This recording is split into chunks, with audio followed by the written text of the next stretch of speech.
Here we go again.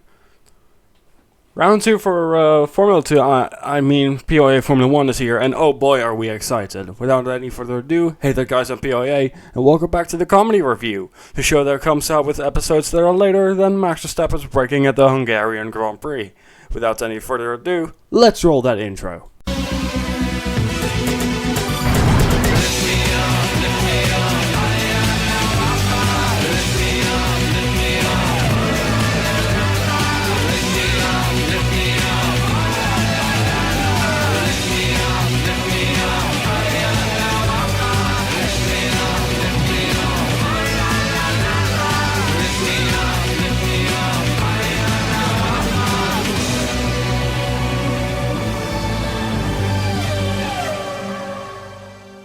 First things first, let's get into the news. Moonator, after driving in FP1 last week, has made a return for FP2. Finley has also been fired not long after that. Moo has become Disco's race engineer at Dutch Motorsport as well, and Disco claims back ownership of Lima Motorsports.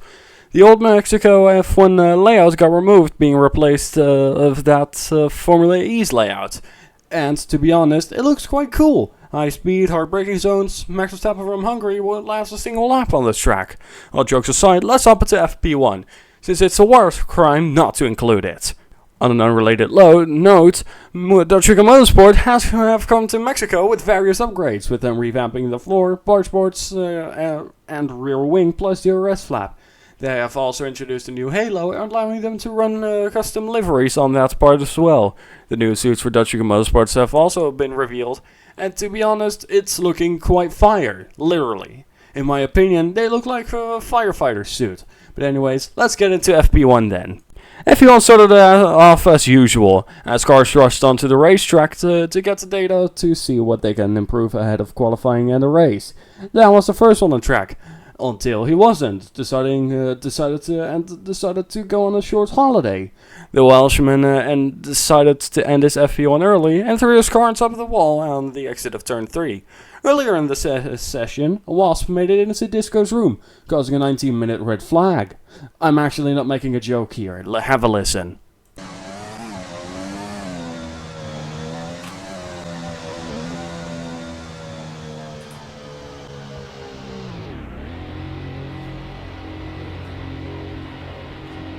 Oh, Jesus Christ, there's another fucking wasp!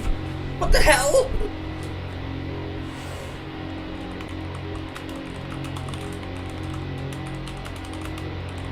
There's a wasp in my room! We'll be right back!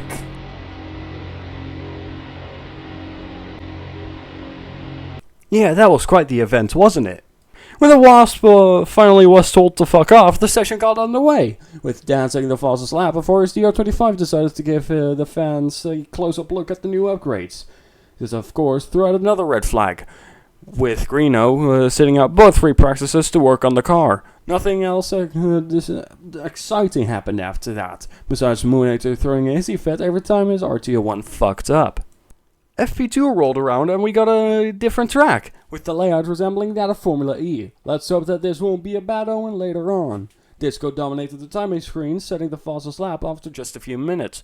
Moonator thought he'd spice up the session a little bit, going wide off the exit of the final corner, spinning around and smashing his RTO1 into pieces. Oh boy, I feel launch rules present already.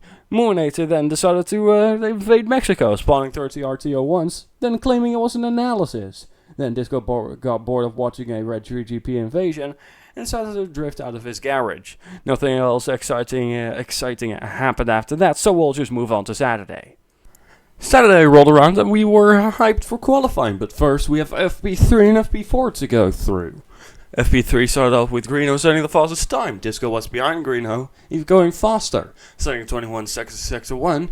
When he crossed the line, it was a 47.69 for Disco. With 27 minutes remaining, he went even faster, setting at 46 dead. Nothing much to happen after that, so let's just hop into FP4. FP4 was pretty boring nonetheless, except for Moonator throwing another hissy fit, but it's nothing new, so let's hop into qualifying. Qualifying didn't happen though. Why? Well, it's because there wasn't enough time, with the officials having to push it back to Sunday. So without any further ado, let's just hop into Sunday for the qualifying and the race. Qualifying started off as usual, three drivers going on track with Disco waiting just a little bit. Once Disco went onto the track, he went fastest, then decided to wait till 3 minutes remained in the session to complain about how slow Greeno was, and Disco went even faster. Q2 was boring, with Greeno getting eliminated, no big surprise. So we'll skip into Q3. Disco looked strong off the bat, but Dan went even faster, breaking the track record in the process. Once Dan had done that, Disco couldn't get close, so it was Dan's second pole. Let's hope he can convert it into a win, unlike last time. The race wasn't long after that, with the race being 32 laps and a minimum of 2 pit stops required. It was then time for lights out, and the top 3 got away well, with Disco having the slowest start of the 3. Jack apparently had the reaction time of a moth, but at least he didn't smash the car into bits, unlike last time. Greeno, still mad from last qualifying, decided to squeeze Disco into the wall. Dan wasn't happy with that. So on lap 2, he sent him off as if he is part of Team Rocket. I'm not joking around here, so have a look. And fastest Greeno, down into turn 1, and down! Once Greeno was back from space, he learned his lesson. Jack wasn't happy that Dan sent Greeno off, so he got revenge by sending him outside the track. Yeah, no, that Formula E reference aged like milk. When the safety car came back in, we got back to racing, with Dan having to make up 3 positions, as he's now lost. Out in front, it was main driver versus the main driver, with Disco and Greeno taking on a battle. That battle didn't happen though, with Jack now suddenly up into P2, until he wasn't. Turns out in a rather awkward situation, Jack forgot how to drive, spinning around and letting Disco through in the process. Then Disco spun, letting Greeno build a gap until Disco caught up. Then he stalled and spun, almost taking out Dan out of the race in the process. Dan then decided to get revenge on Disco by torpedoing him into the wall, along with himself. Also worth mentioning, Dan will be leaving Dutch Eagle Motorsport at the end of the season, and it's only round 2.